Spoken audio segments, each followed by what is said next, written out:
Good night বলবো না good evening বলবো বুঝতে পারছি না।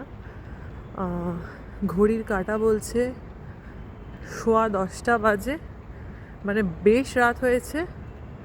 আর এখন আমি হাঁটতে এসেছি সোসাইটিতে।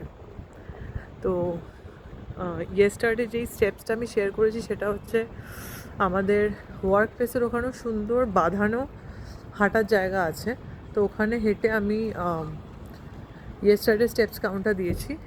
বাট আজকে অভিষেক বলল, মানে এই কলকাতা থেকে ফেরার পর আর কি, মানে ভাইয়ের বিয়ে সব কিছু মেটার পর ফেরার পর এই ফার্স্ট টাইম আমি মার্বেল ক্যাসকাডাতে মানে সোসাইটির মধ্যে আমি হাঁটতে বেরোলাম। তাও আবার এত রাতে, 10:20 বাজে এখন, হয়তো হাফ অ্যান আওয়ার হেঁটে আবার উপরে চলে যাব।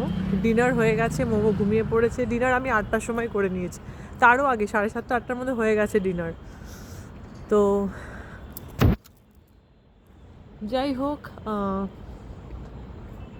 এই ভাইয়ের বিয়ে একটা ছিল এতগুলো মাস ধরে, এপ্রিল থেকে, অ্যান্ড সব কিছু সুস্থভাবে মিটে যাওয়ার পর এবার সত্যি মাকে ছেড়ে আসতে, কলকাতা থেকে সবাইকে ছেড়ে আসতে, স্পেশালি মাকে খুবই কষ্ট হয়েছে।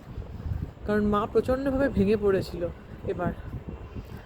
আর জানি না, আমারও প্রচণ্ড কষ্ট হয়েছে এবার অন্যবারের তুলনায়। কারণ অন্যবার একটা সবসময় একটা হোপ থাকতো যে না, এই তো ভাইয়ের বিয়ে আসছে, আবার আসবো।